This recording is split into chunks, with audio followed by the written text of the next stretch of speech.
Buckle in. It's foggy. What's going on, guys? Tony here. Urban Girl Scout Media. You see I'm dressed up today. It's early. The sun's coming up. I'm fired up. I've had some breakfast. I had corn pops, coffee, and a clementine today. Multivitamin. Dog's over here playing with the toy. I've got a notepad. We today are going to do a State of the Union Magic style. We are going to talk about some good, some bad, and some fixes. There's going to be some things here today that I'm not going to go into detail. I'm going to use other videos, but I'm just going to highlight them. Namely, the reserve list, the banning situation, the online policing, social justice warriors, all that shit. We'll spend other videos on it, but it will be highlighted in this video. Before we get rolling, if you like the content that's on the channel, subscribe and like what you're seeing. Send us a shout out. We're definitely trying to grow and make sure that we're doing it right. So, with that in mind, what are we trying to accomplish today? Well, today is all about talking basically about where we're at in this game, Magic the Gathering. Where the company Wizards of the Coast has put us, owned by Hasbro. And honestly, we're going to take this chance to highlight the good and the bad and just see what we need to do to maybe find a happy medium. There's no perfect world. So I did take some notes. I have about 5 to 6 good, 5 to 6 bad. I'm going to start with the good because I think it's easier to rip on the current situation and the current State of the Union than it is to highlight the good. So let's start with the hard stuff. First off is we do have 25 years of this game. 25 years, guys. Name another card game that's been going for 25 years similar to Magic. The other thing, and this is a big deal to me, is that there's an amazing mix of players. Age, gender, ethnicity, economic and social class, huge mix. That's a great sign for Magic. That's a great thing for us to have. A diverse population of people playing, and also we're in the millions of people playing. It's the most popular game in the world, despite the bad things I'm going to point out later. Constantly trying new ideas. This was a big one for me, and that's why I wrote it down, because some people are annoyed that WotC, Explorers of Ixalan, Plains Chase, things like that. I personally love it. I think that trying new ideas is what's going to keep the game vibrant. Conspiracy was a great idea. I mean, Unstable started as just an experiment. And look, it's one of the most beloved things that we have in Magic. Something to really think about there. The other things I really like here, there's no one-size-fits-all to Magic. You can be an aggressive player. You can be a laid-back player. You can be a control player. You can be a draft, sealed, limited, vintage, legacy, modern, casual tabletop, EDH, two-headed giant. You can just be a collector. You can do whatever you want in this game. You can try and make money. You can open up a card store. You can do so much. There's no one-size-fits-all to Magic. It's a diverse and just insanely open world for people to get into. That's a real good thing to have. And then the last thing, which I don't know how many people are going to agree with me, but I thought the lottery cards were a huge hit. Some of the printings weren't too great in terms of what they were using, but I thought the lottery cards were just great in general. I really liked them. I mean, I really did. I thought that it was a great idea, and I would love to see them come back with it. So that's the good. 4 minutes in, and we've covered the good. Okay? The bad. And this is where things might get a little... This is where we're going to go from PG-13 to rated R. Because there's some things that are bad. First off is the card quality. The card stock quality. This is unacceptable. There are too many people putting pictures online of them opening booster packs and the cards coming out bent. That's unacceptable. Completely unacceptable. That is faulty merchandise. Fix it. The wrong person's going to get upset, and they're going to make a bigger deal out of this than it needs to be. Just fix it now. The next bad thing, and this one I'm going to try not to get too fired up on. Iconic and Masters 25. These were flops. These were just horrible master sets. You don't even have to fucking do anything but reprint cards. You didn't reprint cards that people wanted. You just reprinted cards that were really expensive. And then on top of it, you put these two so fucking close together with unstable and all the Ixalan shit that you flooded the damn market with crappy ass merchandise and shitty prints. Absolutely unacceptable in my opinion. That's just me though. My next issue, the online policing, this shit with Jeremy, the pedophiles, and the bans. This has all got to stop, okay? This is getting out of control. And I'll discuss that a little bit in other videos, and maybe WotC wants to come and ban me. That's why I've been telling people lately is, fuck you, WotC, ban me. Because DCI events don't make or break my Magic playing. So it's kind of funny that that's the route they're going. They're banning people for their opinions, but they're not banning pedophiles. And before anybody says, well, you don't know how many pedophiles are and it's Jeremy's opinion, if you do basic Google searches, you can find out that there are actual judges who are pedophiles. Registered sex offenders, however you want to term it. My opinion is that it doesn't matter if it's 1 in 10, 1 in 100, 1 in 1,000. 1 is too many. If you do not think that having a pedophile or a child molester or a sex offender involved in something with children, why can't they go back to teaching? I mean, that's the line that you have to look at, is if you're going to say it's okay for them to, in a less controlled, less observed by government regulation. I mean, schools are regulated, right? To some degree. The government isn't coming to your local game store and sitting down and watching them. So they got to get this under control, because it's just a bad look too. I had someone come up to me and ask me, legitimately, when I was working at a card store just a few weeks ago, do you guys have judges? And if so, have they gone through the background check? People are getting concerned about it. It's not just Jeremy. It's not just the online policing thing. Is people are getting concerned about it now, because now it's the more you talk about it, the more you get people concerned. So, Jeremy got what he wanted out of this. I just think that WotC has to respond better. We'll talk about that in other videos. Something that Magic Tabletop Girls brought up, and I didn't realize this until I saw her talk about it. Magic goes back on their promises. I thought we were done with core sets. So I thought Magic Origins was the last core set. I fucking bought a box for that reason. And it's still sitting sealed up. Because I thought, hey, last core set, what's next? Are we going to make more dual decks in a couple of years? So, that's kind of an issue. And really, I feel like the energy mechanic is another great example of that. And the reason I say that is because they either did enough research and development and realized, hey, it's going to wreck the game at some point, and then we'll ban it. So we'll just let everyone spend their money, and then we'll wreck it for them. Or they lied to us and they said they did all that, and then just said, well, you spent your money and now we're just going to ban it. So one way or the other, it just feels like they knew that they're setting us up. Might not have made a lot of sense there. It's still early. Still trying to wake up. So my last thing, and like I said, I'm not going to bring up the reserve list, but my last thing is really the last 9 months, maybe the last year, the sets have been awful. Absolutely awful, actually. So you have 2 horrible master sets. I didn't care for Ixalan. I thought that bringing up dinosaurs and pirates was... I mean, that's my thought there. Excuse me. So, if that's what we're going to do, is just find these little pop culture things and the last few things that we need to cover to really just have this expansive universe and all that, I don't like that. Stick to what you have and just make really good product. So, I mean, look at what you did with merfolk and vampires. You really strengthened them. You did a great job. You didn't have to create pirates and dinosaurs. My opinion, at least.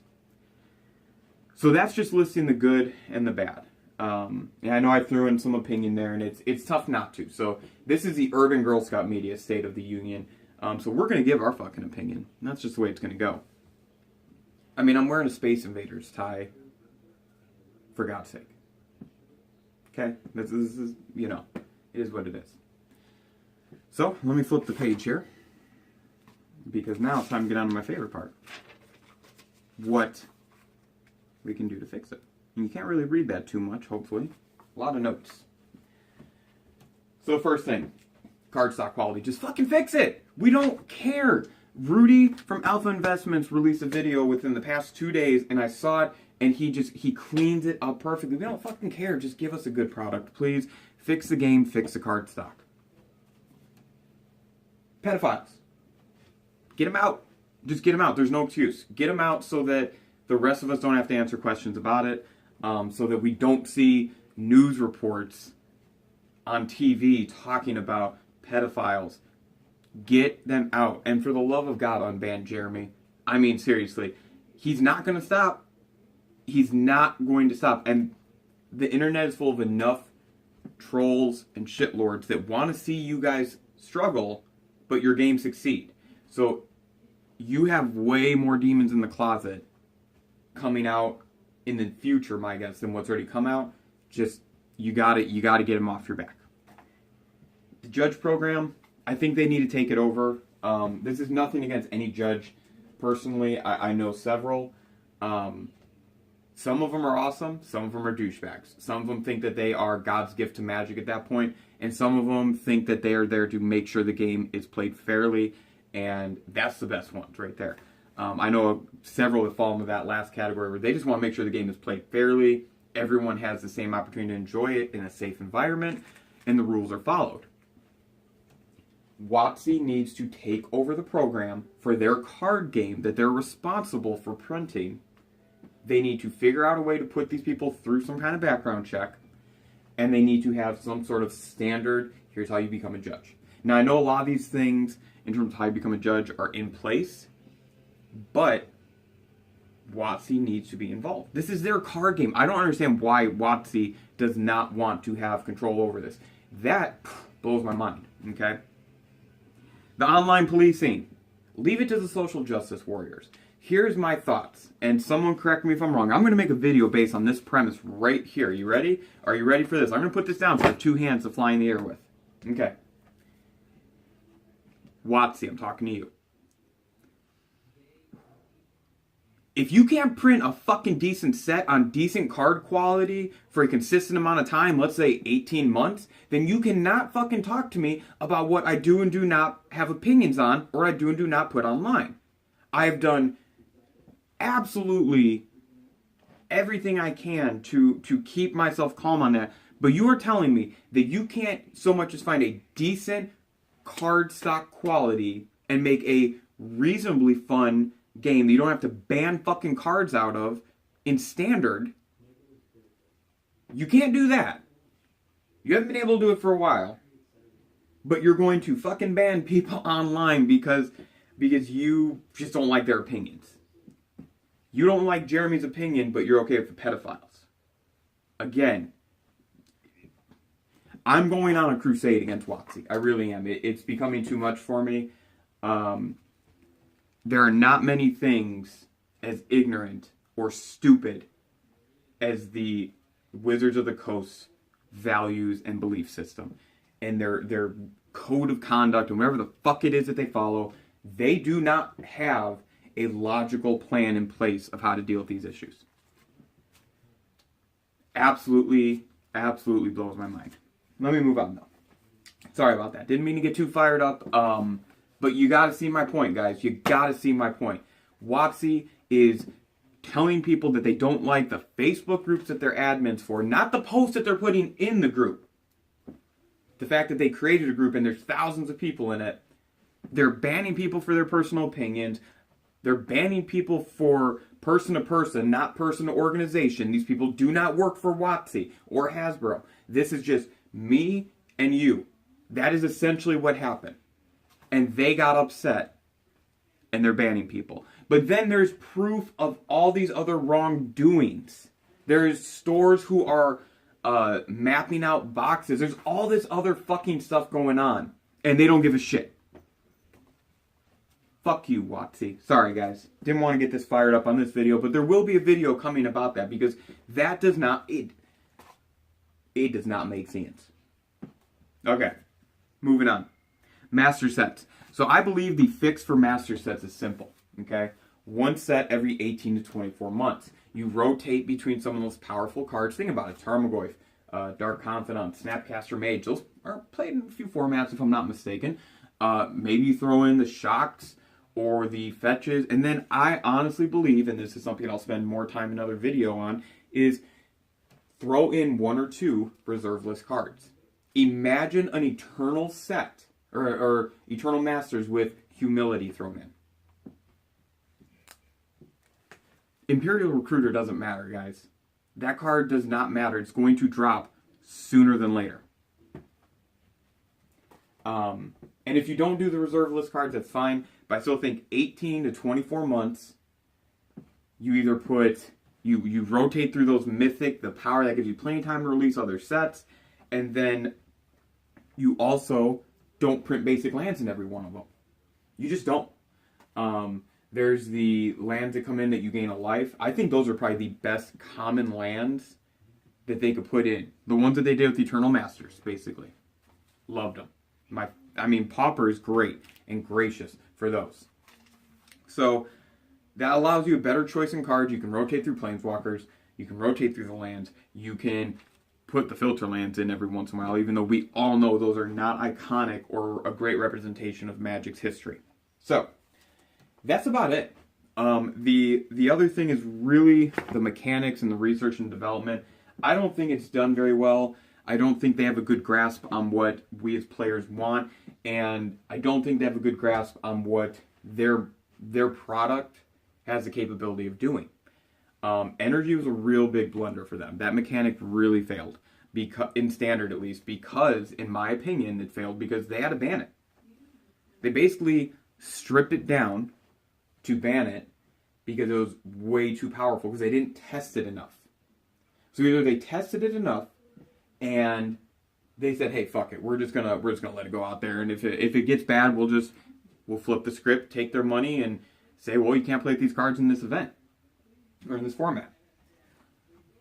So they either did or didn't test it enough, knew the possible outcomes, and then said, fuck it, we'll let the players have it and figure out from there. That to me feels absurd. You have a department that's dedicated to making sure these things don't happen, and they either did their job and said fuck it, or didn't do their job, lied, or didn't do their job and said fuck it. The possibilities are endless. Maybe I'm not seeing something, maybe because I don't play Standard a lot. I just play it in the casual when friends are together way. Maybe that's why this doesn't make much sense to me, but I'm going to be honest, there's no excuse. There is no excuse. I think that they've gotten too focused on creating new creature types. Aetherborn, pirates, dinosaurs. We didn't need any of that. We did not need any one of those three. I think that they've gotten too focused on trying to create new mechanics for every set, when we have some all-time great mechanics that really need to see more play. Cycling and discard, when they have been brought back, every time they're made one of the main mechanics in a set, I always feel like that set is just a little bit better. Flashback's really fun. There's a lot of different mechanics that we could just keep making better, right? And it's the same thing with the creature types. So mechanics and creature types, in my opinion, are about the same. It's really great that you want to experiment and keep finding the next new thing. And I get that. That's great. But you need to make sure you're taking care of what you already have in place so that doesn't lack. Goblins have not seen a powerful card, in my opinion, a real game-changing card to make them a thing again in quite a while. Elves could use a little love. I mean, I know they're still pretty aggressive and whatnot, but I think these creature types, even if they're not power cards for the competitive formats. I think the representation of them is really important. That's why I thought for Masters 25 we would get, you know, a couple of Lords in there, or iconic Masters. You're telling me that Goblin King, the Elf, and the Merfolk Lord don't belong? So I don't know, guys. So overall, the game is moving in a bad direction. We have a lot of issues. We have a lot of problems. There's things going on that we as players have to hold them accountable for. And if we don't, then what's going to happen is the game is going to continue to have these issues. I don't want them to be social justice warriors. I don't want Wizards of the Coast to get online and tell someone, hey, your opinion versus another human being that neither of you work for us, you just happen to buy our product, we don't like it, we're going to ban you. Because then at that point, you have to go after everybody fairly, or you're going to open yourself up to a lawsuit. You're going to ban everyone from tournaments. The game's going to struggle. It's just it's a snowball effect, right? So that's what I'm afraid of. That's really what I'm afraid of. Now, WotC, if you want to ban people, you can ban me, absolutely. I go to very few DCI events. My DCI name and everything is pretty straightforward, so it shouldn't be hard to find me. I can't remember the number off the top of my head. I'd give it to you. But I really don't fucking care. I mean, it just, give me a quality game. I love kitchen table Magic. I can still play Modern. I can still play EDH and Legacy and all. I don't have to go to these competitive places. And there's a lot of places that run events now that maybe aren't DCI sanctioned, where you can still compete. So, you know, you can't take the cards away. You can't take the fun away from what you do with a friend. All you can do is continue to ruin the game as you have for the past couple of years. Guys, we really have to hold them to a higher standard. Because think about if you were doing this shitty of a job at your job you have, you'd get fired. I'm not calling for people to be fired necessarily, although the Dominaria thing and everything else, it certainly seems like that's a good idea to get some new blood in there. What I would like is just a better quality. So, that is it. That's my State of the Union Magic. I just went for 20 plus minutes into full nerd rant mode. I feel good. I hope you guys enjoyed it. Leave me some comments below. What do you think? What did I miss? What am I wrong on? There's no wrong answers here. The great thing is this is just my opinion. I'm just some jackass with a bunch of toys, a Space Invader tie, and a nice hat. So, thank you guys so much for watching. Please subscribe and share the video. And let's hold Magic accountable for something a little better.